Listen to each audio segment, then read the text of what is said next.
تو قرآن مجید جگہ جگہ یہ بات کہتا ہے کہ ایمان کے بعد انسان میں عمل صالح کی کیفیت پیدا ہونی چاہیے۔ تو ایمان اور عمل صالح کا یہ جو حسین امتزاج ہے، یہ انسان کو کامیابی، لازوال کامیابی کی طرف لے جاتا ہے، اسے دنیا و آخرت کی ناکامیوں اور نامرادیوں سے بچاتا ہے۔ تو یہاں قرآن مجید نے یہی بات کہی ہے کہ یہ جو کلمہ طیبہ ہے، یہ خالص توحید کی جو دعوت ہے، یہ کلمہ طیبہ دراصل ایک ایسا مضبوط اعتقاد، ایک ایسا مضبوط اور اعلیٰ درجے کا عقیدہ ہے کہ جب یہ کسی انسان کے دل میں، اس کے دماغ میں، اس کے شعور میں پیوست ہوتا ہے تو وہ اس کی شخصیت کو ہر اعتبار سے، داخلی اعتبار سے، خارجی اعتبار سے، عملی اعتبار سے، علمی اعتبار سے، اس کی شخصیت کو لافانی بنا دیتا ہے، حسن و جمال کا پیکر بنا دیتا ہے، اور اس پوری کائنات میں اس کے وجود کو معنی خیز اور اس کے وجود کو جو ہے ایک نمونہ بنا دیتا ہے۔ قرآن مجید جو بات کہتا ہے سورہ 3 میں کہ لَقَدْ خَلَقْنَا الْإِنسَانَ فِي أَحْسَنِ تَقْوِيمٍ ثُمَّ رَدَدْنَاهُ أَسْفَلَ سَافِلِينَ إِلَّا الَّذِينَ آمَنُوا وَعَمِلُوا الصَّالِحَاتِ، کہ بے شک ہم نے انسان کو احسن تقویم پر، ایک بہترین ساخت پر انسان کی تخلیق کی ہے۔ اللہ نے انسان کو جو ذاتی اعتبار سے جو اس کے اندر تخلیق کا جوہر رکھا ہے، اللہ تعالیٰ نے اس کو ایسی نمایاں، ایسی خوبیاں، ایسی اس کے اندر کوالٹیز رکھی ہیں، فزیکلی بھی اور انٹلیکچولی بھی، کہ انسان اس کائنات کی حسین ترین مخلوق بن گیا ہے۔ لیکن اللہ فرماتا ہے کہ انسان کا یہ جو شرف ہے اور اس کا جو حسن ہے، اس کی زندگی ایمان ہے۔ اگر اس کے پاس ایمان نہ ہو تو یہی کائنات کی حسین ترین مخلوق، کائنات کی خبیث ترین اور ذلیل ترین مخلوق بن جاتا ہے۔ ثم رددناہ اسفل سافلین، پھر ہم نے اسے الٹا پھیر کر سب نیچوں سے نیچ کر دیا۔ یعنی یہاں قرآن مجید یہ کہتا ہے کہ ایمان اور کلمہ طیبہ اگر انسان کی شخصیت کی بنیاد نہ ہو تو پھر اس کی پوری شخصیت وہ دراصل اس کی ذلت اور اس کی جو ہے پستی کا سبب بن جاتی ہے۔ اب ہم یہاں جو شاعر مشرق کی جو بات ہے، جو انہوں نے بات کہی ہے کہ یہ نغمہ فصل گل و لالہ کا نہیں پابند، بہاروں کے خزاں لا الہ الا اللہ۔ اگر ہم اس بات کو دیکھیں تو توحید کا جو نغمہ ہے، توحید کی جو دعوت ہے، یہ دراصل زمان و مکان کے حدود اور زمان و مکان کے جو ہے اس سے بہت آگے کی چیز ہے۔ کبھی ایسا نہیں ہو سکتا ہے کہ بھئی اب موسم خزاں ہیں، یہاں پر یہ نغمہ نہیں گایا جا سکتا، یہ موسم بہار ہے، یہاں پر اس نغمے کی گنجائش نہیں ہے۔ بلکہ بات یہ ہے کہ کلمہ توحید ہر دور میں، ہر تاریخ کے ہر موڑ پر اور انسانی زندگی کے ہر جو ہے لمحے میں یہ کلمہ جو ہے دراصل اپنے انسان کی سب سے بڑی ضرورت ہے اور انسان میں صالح انقلاب کا ضامن ہے۔ قرآن مجید میں سورہ ابراہیم میں اللہ تعالیٰ نے یہ بات ارشاد فرمائی ہے جو میں نے آپ کے سامنے شروع میں آیات پیش کی، کہ اللہ نے فرمایا کہ الم تر کیف ضرب اللہ مثلا کلمۃ طیبۃ کشجرۃ طیبۃ اصلھا ثابت وفرعھا فی السماء، کہ کیا تم نے دیکھا نہیں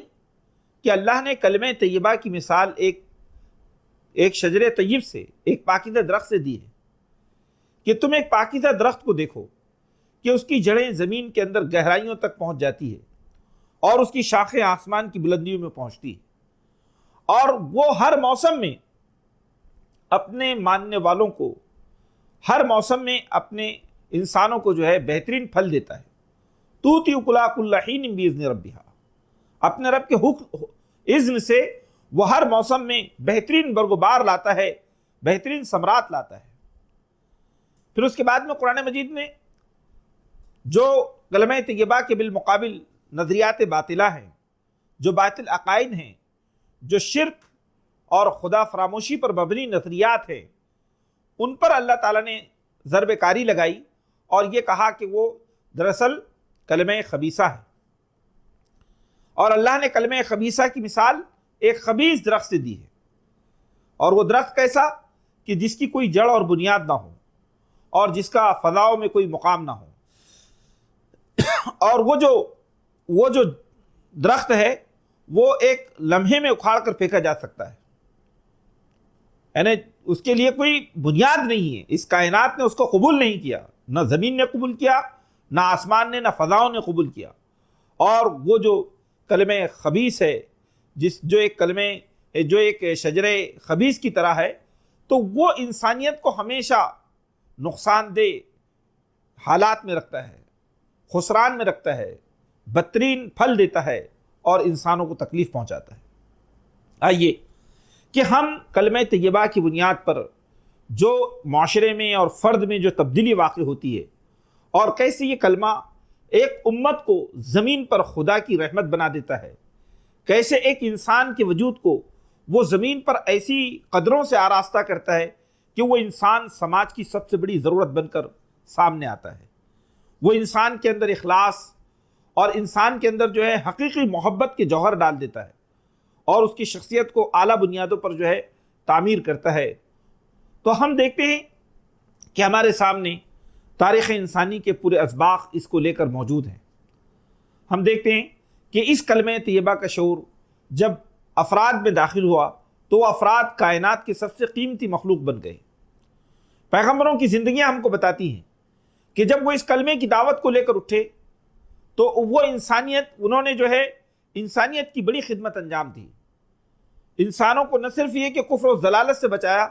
بلکہ انسانوں کو اپنے سماج کا امین اور خیرخواہ بنا دیا۔ ہمارے سامنے سیدنا ابراہیم، سیدنا اسماعیل، سیدنا جو ہے موسیٰ علیہ السلام اور تمام پیغمبروں کی پوری تاریخ موجود ہے کہ کلمہ طیبہ نے کیسے ان کے ذریعے انسانیت کو اعلیٰ ترین مقام پر پہنچایا۔ ہمارے سامنے محمد مصطفیٰ صلی اللہ علیہ وسلم کی ذات گرامی اور آپ کے کارنامے موجود ہیں کہ اللہ کے رسول صلی اللہ علیہ وسلم نے اس کلمے کی بنیاد پر کس طرح سے عرب کے ایک ایسے معاشرے کو جو اجڑ، جاہل اور اخلاقی اعتبار سے اپنی پستی کی انتہا کو پہنچ چکا تھا، اس کلمے کے نتیجے میں اللہ کے رسول نے اس معاشرے کو دنیا و آخرت کی عظیم ترین کامیابی سے ہمکنار کیا،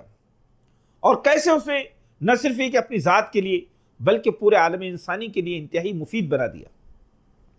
ہمارے سامنے وہ اللہ کے رسول صلی اللہ علیہ وسلم کی دعوت کی وہ اسلوب معلوم ہے کہ جب آپ نے لوگوں سے کہا قولوا لا الہ الا اللہ تفلحوا، لوگوں تم لا الہ الا اللہ کہو کامیاب ہو جاؤ گے، فلاح پالو گے۔ صحابہ اکرام کی زندگیاں جو نور، جن کی زندگیوں میں ہم کو روشنی دکھائی دیتی ہے، نور دکھائی دیتی ہے، اندھیروں سے نکل کر جو نور کی طرف آئے، اجالوں کی طرف آئے، جو اجالوں کے نقیب اور اس کے ترجمان بن گئے، تو یہ دراصل کلمہ طیبہ ہے جس کا نور ان کی شخصیت میں داخل ہوا اور پھر ان کے زندگیوں کے اندر عظیم انقلاب برپا ہوا۔ تحریک اسلامی کی پوری تاریخ ہمارے سامنے ہے، پورے اسلاف کی زندگیاں، روشن زندگی ہمارے سامنے ہے کہ ہمارے اسلاف جو دنیا کے اندر بے غرض، بے لوث ہو کر جنہوں نے انسانیت کی خدمت انجام دی، تو اس کے پیچھے جو چیز محرک تھی، جو موٹیو تھا،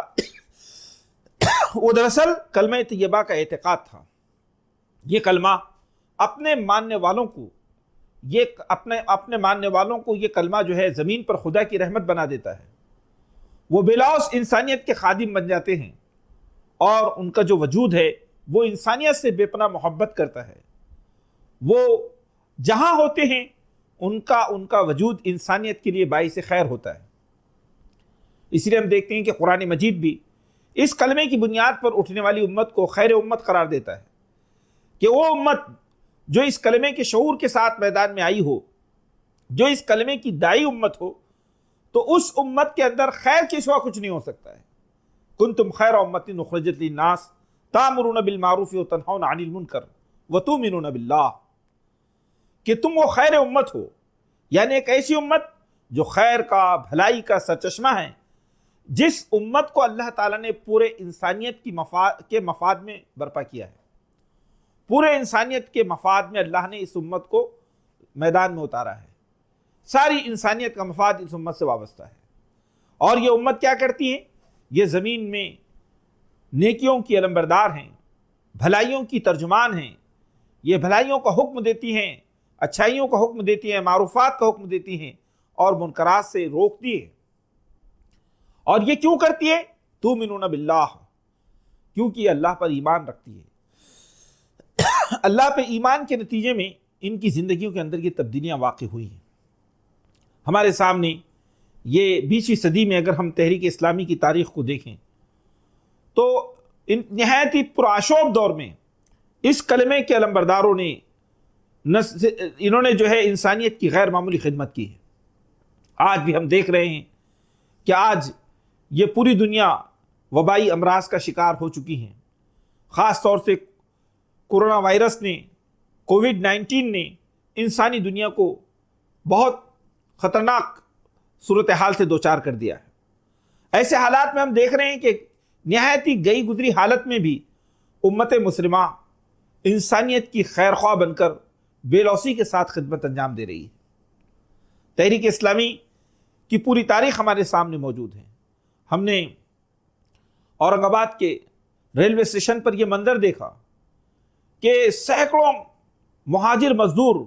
بھوکے پیاسے ریلوے اسٹیشن پر آئے، سینکڑوں کی تعداد میں، 600 700 1000 1500 کی تعداد میں، اور ریلوے اسٹیشن کے اطراف میں ہماری غریب بہنیں، ہماری مائیں جو روزے کی حالت میں روٹیاں پکا پکا کر ان غریب مزدوروں کو کھلا رہی تھی۔ روزے کی حالت میں آپ جانتے ہیں کہ گرمی، مئی کی کتنی شدید گرمی ہوگی۔ ہماری بہنیں، ہماری مائیں، وہ جو غریب ہیں اور بے لوث ہیں، اپنے کھانے میں سے کھانا نکال کر روٹیاں پکا کر 600 مزدوروں کو کھانا کھلا رہی تھی۔ اس منظر کو ہم نے جب دیکھا تو ہم نے محسوس کیا کہ ہماری بہنوں میں یہ دل گدازی، یہ دل سوزی کہاں سے آئی ہے؟ ان کے اندر غریبوں کا درد محسوس کرنے کی یہ کیفیت کہاں سے آئی ہے؟ تو دراصل یہ کلمہ طیبہ کا کمال ہے۔ انہوں نے اس بات کو جانا کہ اللہ تعالیٰ رحیم ہیں، شفیق ہیں، اور اللہ ان بندوں کو پسند فرماتا ہے جو انسانوں کے لیے رحمت کا پیکر بنتے ہیں۔ اسلام کی خوبی یہی ہے کہ اسلام جو ہے اپنے ماننے والوں میں درد مندی اور دل سوزی پیدا کرتا ہے۔ رمضان کے روزے ہیں، ہم دیکھتے ہیں کہ رمضان کے روزے بھی ایک مومن کو کلمہ طیبہ کے تقاضوں کے لیے تیار کرتے ہیں۔ ان کے اندر صبر، ان کے اندر عزیمت اور ضبط نفس کی کیفیت پیدا کرتے ہیں۔ رمضان کے روزے ہمارے سامنے، ہم نے ابھی رمضان گزرا ہے کہ وہ کس طرح سے ایک انسان کو ایک فاقہ کش کے درد کو، ایک بھوکے اور پیاسے کے درد اور اس کے کرب کو محسوس کرنے کی اس کے اندر جو ہے صلاحیت پیدا کرتے ہیں رمضان کے روزے۔ اسی طرح سے ہم دیکھتے ہیں صدقہ فطر ہے، زکوٰۃ ہیں، صدقات ہیں، اس کا پورا نظام ہے۔ یہ نظام بھی دراصل کلمہ طیبہ ہی کے نتیجے میں پیدا ہوتا ہے۔ یہ انفاق کا جذبہ، یہ سخاوت کا جذبہ، یہ فیاضی کا جذبہ، یہ انسانیت نوازی کا جذبہ، یہ سب کلمہ طیبہ کی وہ ثمرات اور وہ پھل ہے جو کلمہ اپنے ماننے والے کے اندر پیدا کرتا ہے۔ قرآن مجید کی پوری تعلیمات ہمارے سامنے ہیں۔ یہ قرآن مجید ہم کو جگہ جگہ یہ بتاتا ہے کہ اس کلمے سے جڑنے کے نتیجے میں ایک فرد کے اندر اندرون سے بیرون تک تبدیلی پیدا ہوتی ہے۔ ہم دیکھتے ہیں کہ دنیا میں کوئی نظریہ زندگی اور کوئی اعتقاد ایسا نہیں ہے جو انسان کے دل میں اعلیٰ درجے کا اخلاص پیدا کرے۔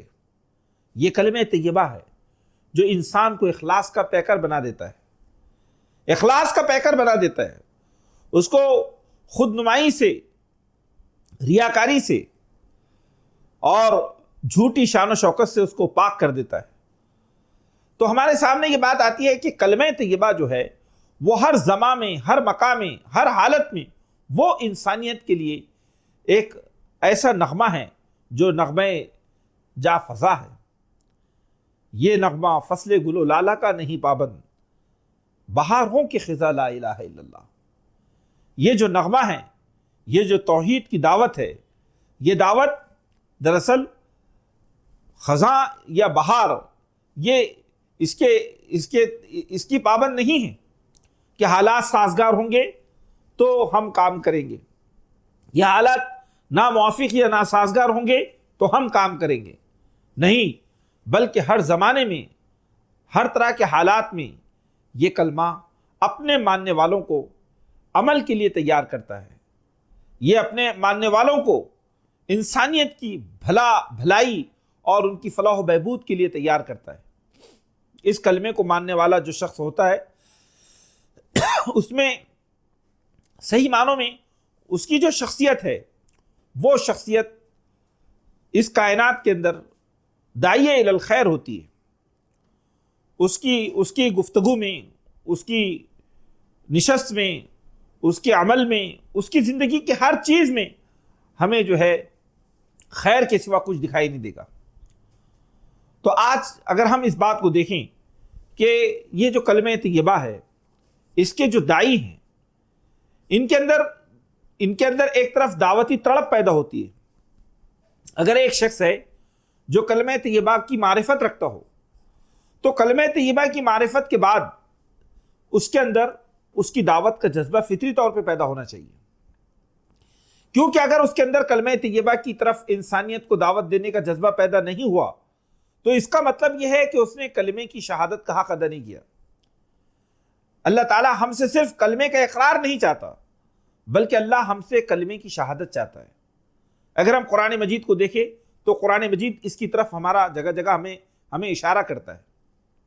سورہ حامیم السجدہ میں قرآن کہتا ہے من احسن قولا ممن دعا الی اللہ وعمل صالحا وقال اننی من المسلمین، کہ اس شخص کی بات سے بہتر بات کس کی ہو سکتی ہے کہ جو لوگوں کو اللہ کی طرف بلائے. دعا الی اللہ، جس نے اللہ کی طرف لوگوں کو دعوت دی، وعمل صالحا، اور جس نے عمل صالح کیا، نیک عمل کیا، وقال اننی من المسلمین، اور اس نے ببانگ دہل، ڈنکے کی چوٹ یہ اعلان کیا کہ میں مسلمان ہوں، میں اللہ کا فرما بردار ہوں. دیکھتے ہیں کہ قرآن مجید ہم سے کلمے کا اظہار چاہتا ہے، ہمارے عمل سے بھی اور ہماری زبان سے بھی. قرآن یہ چاہتا ہے کہ تم اس کلمے کے لمبردار بنو، اس کے ترجمان بنو، اس کے داعی بنو. ایسا نہ ہو کہ ہم اس پاکیزہ کلمے کی دعوت کو لے کر اپنے سینے میں اس کو مدفون کر دے، اس کو دفن کر دے. علامہ اقبال رحمۃ اللہ علیہ نے اسی شعر سے پہلے یہ بات کہی ہے. انہوں نے کہا کہ یہ دور اپنے براہیم کی تلاش میں ہے، یہ دور اپنے براہیم کی تلاش میں ہے، صنم کدا ہے جہاں لا الہ الا اللہ. کہ آج کا یہ جو دور ہے یہ سیدنا ابراہیم جیسے دائی کی تلاش کر رہا ہے. سیدنا ابراہیم جو کلمہ توحید کے عظیم دائی تھے، آج یہ دور جو صنم کدہ بن چکا ہے، بت کدہ بن چکا ہے، یہ پوری دنیا اس بت کدے میں ابراہیم کی تلاش انسانی دنیا کو ہے. یہ دور متلاشی ہے ابراہیم خلیل اللہ کا، جو پوری ایمانی جرات کے ساتھ صنم کدے کو جو ہے بھونچال سے اور اس کو جو ہے اس کو اپنی دعوت کی ضرب سے اس کو پاش کر دے. تو ہمارے سامنے کی بات آتی ہے کہ کلمہ طیبہ کا اقرار نہیں، اس کی شہادت مطلوب ہے. اسی لیے اللہ تعالیٰ نے امت مسلمہ کی جو صفات بیان کی ہے ان صفات میں سے ایک صفت یہ ہے کہ یہ امت عالم انسانی کے اسٹیج پر یہ امت جو ہے ایک شاہد امت ہے. كَذَلِكَ جَعَلْنَاكُمْ أُمَّةً وَسَطًا لِتَكُونُوا شُهَدَاءَ عَلَى النَّاسِ، کہ ہم نے تمہیں ایک امت وسط، ایک بہترین امت، ایک معتدل امت، ایک ایسی امت کہ جو توازن کے ساتھ، اعتدال کے ساتھ، جو پورے شعور کے ساتھ، علم و عمل کے پورے امتزاج کے ساتھ میدان میں آئی ہے. ہم نے ایک اعلیٰ درجے کی امت کی حیثیت سے تمہیں میدان میں اتارا ہے. اور کیوں اتارا ہے؟ کہ لِيَكُونَ الرَّسُولُ شَهِيدًا عَلَيْكُمْ وَتَكُونُوا شُهَدَاءَ عَلَى النَّاسِ، کہ رسول صلی اللہ علیہ وسلم کلمہ توحید کی دعوت تمہارے سامنے اس کی شہادت پیش کرے. جس طرح رسول خدا نے کلمہ توحید کی شہادت کو تمہارے سامنے پیش کیا، ایسے ہی تم دنیا کے سارے انسانوں پر اس عظیم الشان حقیقت کے اپنے قول و عمل کے ساتھ شاہد اور گواہ بن سکو. یہ شہادت وہ شہادت ہے جو امت مسلمہ کی زندگی ہے، جو امت مسلمہ کی آبرو ہے، جو امت مسلمہ کو خدا کی رحمتوں اور خدا کی نصرتوں کا مستحق بنا دیتی ہے. اگر یہ امت یہ حالات کے پس منظر میں اس کلمے کے عملی تقاضوں اور اس کے جو ہے شہادت کے تقاضوں کو پورا نہ کریں تو یہ خدا کی رحمت کو جو ہے اس کی امت مستحق نہیں ہو سکتی ہے. اللہ تعالیٰ نے یہ بات جو ہے سورہ ابراہیم میں فرمائی ہے کہ یثبت اللہ الذین آمنوا بالقول الثابت فی الحیات الدنیا، کہ اللہ تعالیٰ ان لوگوں کو جو ایمان لائے ہیں قول ثابت کی بنیاد پر ان کو استحکام عطا فرمائے گا، اللہ تعالیٰ ان کو مضبوطی اور تقویت دے گا۔ یہ قول ثابت جو کلمہ طیبہ ہے، یہ امت مسلمہ کے استحکام اور اس کی زندگی اور خدا کے نزدیک اس کے وجود کا سبب ہے۔ تو قرآن مجید اس بات کو جگہ جگہ کہتا ہے کہ یہ امت اپنے قول و عمل سے اس دین کی شہادت دینے والی امت بنے۔ آج ہم اس بات کو دیکھ رہے ہیں کہ تحریک اسلامی نے الحمدللہ اپنے پورے نظام عمل کے ساتھ، اپنے پورے ایکٹیوزم کے ساتھ میں اس کلمے کی شہادت کو پیش کرنے کی کوشش کی ہے۔ پورے عالم انسانی کے پس منظر کو اگر ہم دیکھیں تو پورے عالم انسانی میں اس کلمے کی جو علمبردار تحریکیں ہیں، وہ علمبردار تحریکیں انسانی سماج کا نمک بن گئی ہیں، انسانی سماج کی سب سے بڑی ضرورت بن گئی ہے۔ آج ہم دیکھتے ہیں کہ انسانی دنیا جس اخلاقی بحران کا شکار ہے، معاشی ناہمواری کا شکار ہے، عدل و انصاف کے معاملے میں انسانی دنیا جو ہے بہت عدم توازن کا شکار ہے۔ گویا کہ ہم یہ کہہ سکتے ہیں کہ انسان ایک فساد کبیر کا شکار بن گیا ہے، اور اس فساد کبیر کے پیچھے انسان کے باطل نظریات ہے، اس کی مادہ پرستی ہے، اس کا کلمہ خبیث ہے۔ لہذا انسانی دنیا کی تعمیر جدید صحیح بنیادوں پر کرنے کے لیے یہ ضروری ہے کہ ہم کلمہ طیبہ کی دعوت کو انسانوں کے سامنے پیش کریں، ہم ان کے دل و دماغ کو اس فطرت کے عظیم پیغام کی طرف متوجہ کریں جو ان کے دلوں میں پہلے ہی سے موجود ہے، صرف اس کو جگانے کی ضرورت ہے۔ اللہ تعالیٰ سورہ روم میں یہ بات ارشاد فرماتا ہے، فطرت اللہ التی فطر الناس علیہا لا تبدیل لکلمات اللہ ذالک الدین القیم۔ اللہ کی فطرت ہے جس پر اللہ نے انسانوں کو پیدا کیا ہے، لا تبدیل لکلمات اللہ، اللہ کے کلمے میں کوئی تبدیلی نہیں ہو سکتی ہے، کوئی شرک اور کوئی اشتراک اس میں نہیں ہو سکتا ہے، کوئی آمیزش اس میں نہیں ہو سکتی ہے۔ ذالک الدین القیم، یہی سیدھا دین ہے۔ تو یہاں قرآن مجید نے اس کی طرف اشارہ کیا کہ گویا یہ جو دعوت ہے دین کی، یہ جو کلمہ طیبہ کی دعوت ہے، یہ فطرت انسانی کے عین موافق ہیں۔ ہم دیکھتے ہیں کہ جب ہم بندگان خدا کے سامنے جاتے ہیں اور ہم جب کلمے کی دعوت ان کے سامنے پیش کرتے ہیں تو ان کا ضمیر، ان کا نفس لوامہ ان کو متوجہ کرتا ہے، وہ ایک لمحے کے لیے اپنی فطرت کی طرف لوٹتے ہیں اور وہ سوچنے پہ مجبور ہو جاتے ہیں۔ یہ پیغمبروں کی دعوت ہے، اور ہم دیکھتے ہیں کہ یہ جو دعوت ہے یہ صرف دعوت نہیں ہے بلکہ اس کے پیچھے انسانیت کی عظیم خیر خواہی ہے۔ انبیاء علیہ الصلوۃ والسلام کے تعلق سے قرآن مجید نے سورہ شعراء میں بہت تفصیل کے ساتھ بیان کیا کہ ہر نبی کے مشن میں یہ جو ہے ان کے زبان پہ یہ کلمات جاری تھے کہ لا اسألکم علیہ من اجر ان اجری الا علی اللہ انی لکم ناصح امین، کہ میں تم سے کسی اجر کا طالب نہیں ہوں، میں تم سے کوئی مزدوری اور کوئی معاوضہ نہیں چاہتا، بلکہ میرا اجر اللہ کے پاس محفوظ ہے۔ اللہ ہی ہے جو مجھے اپنے اس مشن پر اور اپنی اس لگاتار کوششوں کے نتیجے میں اجر عظیم سے نوازے گا۔ میری حیثیت کیا ہے؟ انی لکم ناصح امین، میں تو تمہارا ایک ناصح اور ایک امین ہوں۔ دیکھیے قرآن مجید نے پیغمبروں کی دو نمایاں خصوصیات کو بیان فرمایا۔ ایک تو یہ کہ وہ ناصح ہے، ناصح کے معنی ہوتے ہیں خیر خواہی کرنے والا، ناصح کے معنی ہوتے ہیں انسانیت کا خیر خواہ، کہ وہ ہمیشہ اس بات کی کوشش کرتا ہے کہ انسانیت کسی بڑی مصیبت کا شکار نہ بن جائے، انسانیت فتنوں اور آزمائشوں کا شکار نہ بنے۔ اور امین، امین کس معنی میں ہے؟ کہ یہ کلمہ طیبہ ان کے پاس اللہ کی امانت ہے، یہ دعوت توحید، یہ وحی الہی، یہ علم حقیقی جو کہ اللہ نے ان کو عطا فرمایا وحی کے ذریعے، یہ ان کے پاس امانت ہے، اور اس امانت کو انسانوں تک پہنچانا ان کی زندگی کا مشن ہے، ان کا مقصد وجود ہے۔ تو نصح و خیر خواہی اور امانت یہ دو بنیادی کیریکٹرز ہیں جو دائی امت میں پائے جاتے ہیں۔ آج ہم دیکھتے ہیں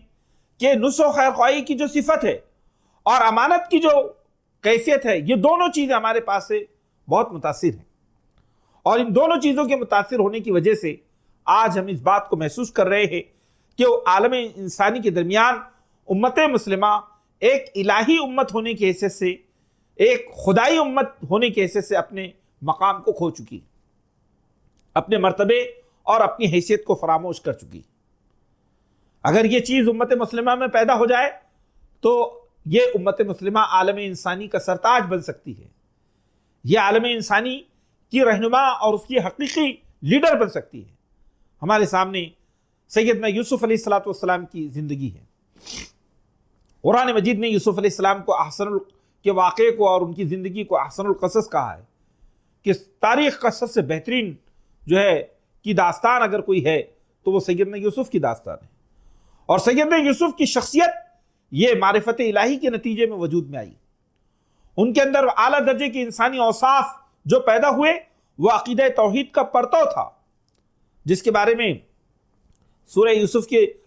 4 رکوع میں اللہ تعالیٰ نے یہ بات ارشاد فرمائی کہ جب زلیخا نے حضرت یوسف پر غلط ارادے کے ساتھ ہاتھ ڈالنے کی کوشش کی تو حضرت یوسف نے اپنے دامن عصمت کی حفاظت کے لیے حضرت یوسف اس سے انہوں نے نجات پانے کی ہر ممکن کوشش کی۔ تو وہاں قرآن نے کہا کہ وہ دراصل اللہ کی برہان تھی، وہ اللہ کی معرفت تھی، وہ اللہ کا نور تھا جو یوسف کے دل میں تھا، جس نے انہیں یوسف کے غلط ارادے سے محفوظ رکھا۔ وَلَقَدْ هَمَّتْ بِهِ وَهَمَّ بِهَا لَوْلَا أَن رَأَىٰ بُرْهَانَ رَبِّهِ، کہ وہ خاتون جو تھی وہ بھی پختہ ارادہ کر چکی تھی، اس جو ہے گندگی کا، اس جنسی آوارگی کا، اور یوسف بھی وہ ارادہ کر لیتے اگر وہ اللہ کی برہان کو نہ دیکھتے۔ تو یہ جو اللہ کی برہان ہے یہ ہے عقیدہ توحید کا وہ نور جو انسان کے دل میں ہوتا ہے۔ پھر ہم دیکھتے ہیں کہ سیدنا یوسف علیہ السلام نے اسی روشنی کے نتیجے میں، اسی اعتقاد باللہ کے نتیجے میں ان کے اندر توکل، صبر، عزیمت، دعوت اللہ کا جذبہ ان کے اندر ہم دیکھتے ہیں، اور جب یہ صبر اپنے ایک مقام تک پہنچا تو ہم دیکھتے ہیں کہ مصر کے دربار میں یوسف علیہ السلام کے علم و حکمت کے ذریعے، آپ کی تعویل رویا کے ذریعے جو بادشاہ مصر نے آپ کی ذہانت کا پتہ لگایا، اور پھر اس کے بعد میں آپ کے کردار کی بلندی کو دیکھا تو حضرت یوسف کو خزانہ مصر کا جو ہے وارث بنا دیا۔ گویا کہ تقوی نے، معرفت الہی نے یوسف علیہ السلام کی شخصیت کو اتنی بلندی عطا کی کہ دنیا کی سب سے بڑی مملکت کا تخت و تاج ان کے قدموں میں آ گرا۔ تو یہ جو کلمہ ہے، یہ کلمہ دراصل ایک انسان کی شخصیت میں ایسی تبدیلی واقع کرتا ہے کہ اس کی شخصیت سے معجزات برپا ہوتے ہیں۔ وہ جہاں ہوتا ہے ایک نمایاں کردار کے ساتھ ہوتا ہے۔ اگر وہ اپنے گھر میں ہے تو ایک بہترین بیٹے کی حیثیت سے، ایک بہترین باپ کی حیثیت سے، ایک بہترین نوجوان کی حیثیت سے، ایک بہترین شوہر کی حیثیت سے وہ جہاں ہیں وہ دراصل انسانیت کی آبرو ہے، یا انسان کا جو ہے اعلیٰ درجے کا کردار ہے جو کلمہ توحید کے نتیجے میں سامنے آتا ہے۔ آج جو حالات ہے، ان حالات میں امت مسلمہ کو اسی کلمے کی شہادت کے لیے تیار کرنا ہے کہ وہ اس کلمے کی شہادت کے لیے، اس کے تقاضوں کے لیے اپنے آپ کو تیار کریں، وہ اس کا شعور حاصل کرے کہ یہ جو کلمہ ہے وہ خالص توحید کا جو ہے اس کے اندر شعور پیدا کرتا ہے کہ وہ اللہ کی ذات، اس کی صفات، اس کے احکامات کو بے آمیز مانے، اس کے اختیارات میں، اس کے حقوق میں کسی کو شریک نہ ٹھہرائے، اور پھر یہ کہ وہ سماج کے اندر الوف بن کر نہ رہے بلکہ وہ سماج کے اندر جئیں، سماج کے مسائل کو سمجھیں، وہ سماج کا ضمیر بن کر، سماج کا دل بن کر وہ میدان میں آئے، وہ سماج کا سب سے خیرخواہ بن کر سماج کے اندر زندگی گزارے، اس کی زندگی نفاق سے، اس کی زندگی قول و عمل کے تضاد سے پاک ہو۔ یہ کلمہ طیبہ ہے جو فرد میں یہ تبدیلی پیدا کرتا ہے۔ آپ دیکھیے کہ الحمدللہ ایسے حالات میں امت مسلمہ نے جس کردار کی بلندی کو پیش کیا ہے، خدمت خلق کے جو ریکارڈز امت نے اس زمانے میں قائم کیے ہیں وہ دراصل اسی کلمے کی وہ پاکیزہ روح ہے جو اس امت کے اندر جو ہے یہ اخلاقی بلندی پیدا کرتی ہے۔ اگر آج بھی ہم اس کلمے کی روشنی میں اپنے کردار کو بنانے کی کوشش کریں تو یقین جانیے کہ ہم حالات حاضرہ میں یہ امت جو ہے اپنے عمل کے ذریعے اپنی دعوت کے ذریعے یہ امت آج بھی اپنے کھوئے ہوئے ماضی کو پا سکتی ہے، اپنے عہد رفتہ کو پا سکتی ہے۔ آج الحمدللہ اللہ تعالیٰ نے ہم پر یہ رحم فرمایا کہ اللہ نے ہمیں ایک ایسے شعور و آگہی ہم کو عطا فرمائی، اللہ نے اس کلمے کی پاکیزہ دعوت کا ہمیں امین بنایا، کتاب و سنت سے ہمیں جوڑا، ہمیں پاکیزہ لٹریچر عطا فرمایا، اور زندگی کے اندر ہمیں حق و باطل کی تمیز عطا فرمائی، فرقان عطا فرمائی۔ فرقان ایک کسوٹی کہ جس کے ذریعے ہم خیر و شر کی تمیز کر سکتے ہیں۔ تو یہ کلمہ طیبہ کی دعوت یہ دراصل انسانی سماج کے استحکام کی دعوت ہے، یہ انسانوں کے اندر اعلیٰ درجے کی تبدیلی پیدا کرتی ہے، اور اس کے بغیر انسانی سماج کی تعمیر نو اور حقیقی تشکیل ناممکن ہے۔ یہی بات شاعر مشرق نے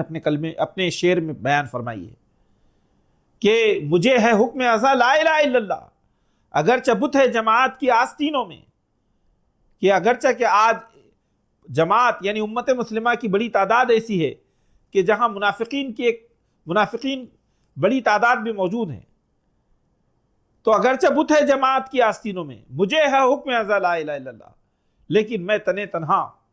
اللہ کے حکم کا پابند ہوں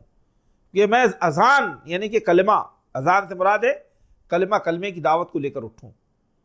تو نوجوان دوستو، اللہ تعالیٰ نے آج ہمیں یہ موقع بخشا ہے کہ ہم صحیح معنوں میں عقیدہ توحید کے تقاضوں کو جانیں، اس کو سمجھیں،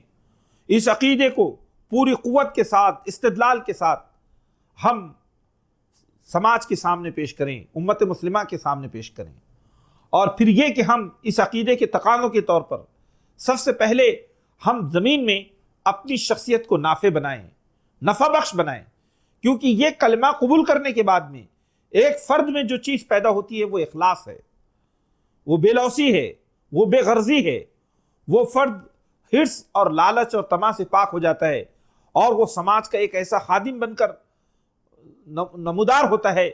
کہ جس کی خدمت کا صلہ صرف اللہ کی رضا اور خوشنودی، اللہ کی رضا کے لیے وہ میدان میں کام کرتا ہے، جو قرآن مجید میں سورہ فتح کی آخری آیت میں کہا گیا ہے کہ محمد الرسول اللہ والذین معه اشداء علی الکفار رحماء بینہم تراہم رکعا سجدا یبتغون فضلا من اللہ ورضوانا سیماہم فی وجوہہم من اثر السجود۔ محمد صلی اللہ علیہ وسلم اللہ کے رسول ہیں، اور جو لوگ محمد صلی اللہ علیہ وسلم پر ایمان لائے ہیں وہ کفر کے مقابلے میں شدید ہیں، وہ کفر سے کوئی کمپرومائز نہیں کرتے، وہ اہل کفر اور کفر سے وہ جو ہے اپنے آپ وہ کوئی انڈرسٹینڈنگ نہیں کرتے، اور وہ آپس میں ایک دوسرے کے لیے رحیم اور ایک دوسرے کے لیے محبت اور شفقت کا پیکر ہیں۔ یہ وہ لوگ ہیں کہ تم ان کو دیکھو گے کہ یہ رکوع اور سجدوں میں ہوتے ہیں، یہ اللہ کے حضور رکوع کرتے ہیں، سجدہ کرتے ہیں، اور دوسرے یہ کہ یہ زمین میں اللہ کے فضل اور اللہ کے خوشنودی کے لیے متلاشی ہوتے ہیں، اللہ کی خوشنودی اور اس کے فضل کی متلاشی ہوتے ہیں۔ یہ وہ لوگ ہیں کہ جن کے چہروں سے سجدے کے نشانات نمایاں ہوتے ہیں، ان کے چہروں سے توحید کا نور، توحید کی روشنی ٹپکتی ہے، یہ اللہ کو ماننے والے لوگ ہیں۔ یہ بظاہر جب یہ تحریک اٹھی تو یہ ایک چھوٹے سے ایسے ننھے سے معصوم پودے کی طرح تھی جو زمین سے نکلتا ہے اور لگتا ہے کہ اسے کوئی بھی ہوا کا جھونکا اکھاڑ پھینکے گا، لیکن یہ ننھا سا پودا نکلا، اس نے اپنی کوپل نکالی، پھر یہ گدرایا، پھر یہ اپنے تنے پر کھڑا ہوا، پھر اس کی شاخیں نکلی اور ایک مضبوط اور تناور درخت میں یہ تبدیل ہو گیا۔ اس نے اپنے ماننے والوں کو پھل دیے، سایہ دیا، اور جو مشرکین اور کافرین تھے وہ حسد کا شکار ہوئے اور جل کر خاک ہو گئے۔ تو کلمہ توحید بھی بظاہر محسوس ہوتا ہے کہ اس کی کوئی زمین نہیں ہے، لیکن حقیقت یہ ہے کہ جب کلمہ توحید اٹھتا ہے تو پھر کلمہ توحید زمین میں بھی اپنی پکڑ بناتا ہے اور آسمانوں میں بھی اور پوری کائنات اس کلمے کے موافق ہیں، اس کے لیے سازگار ہے، اس کے استقبال کے لیے پوری کائنات تیار ہے۔ صرف ضرورت اس بات کی ہے کہ امت مسلمہ اس کلمے کی حقیقی داعی اور شاہد امت بن کر اپنا کردار ادا کریں۔ اللہ تعالیٰ سے دعا ہے اللہ تعالیٰ ہم سب کو صحیح معنوں میں حالات حاضرہ میں اپنی ذمہ داریوں کو سمجھنے کی توفیق عطا فرمائے۔ اللہ تعالیٰ نے جس طرح سے نبیوں کے اندر جو کردار کی بلندی پیدا فرمائی تھی اس دعوت کے نتیجے میں، کلمے کے شعور کے نتیجے میں، ویسی جو ہے کیفیت آج اللہ تعالیٰ ہر مسلمان میں پیدا فرمائے۔ تحریک اسلامی بطور خاص ہماری یہ طلبہ تنظیم جو دراصل تحریک اسلامی کا مستقبل ہیں، اور یہ عالم انسانی کا کے اندر سمجھیے کہ عالم انسانی کی آرزو ہے، امید ہے، اللہ تعالیٰ اس کی صلاحیتوں میں اضافہ فرمائے، اللہ اس کے علم و معرفت میں اضافہ فرمائے، عمل صالح عطا فرمائے، اور اللہ تعالیٰ ہماری تنظیم کو عالم انسانی کے لیے مفید بنائے، کلمے کا حقیقی داعی قول و عمل کے ساتھ ہمیں بننے کی توفیق عطا فرمائے۔ آمین۔ وآخر دعوانا ان الحمد للہ رب العالمین۔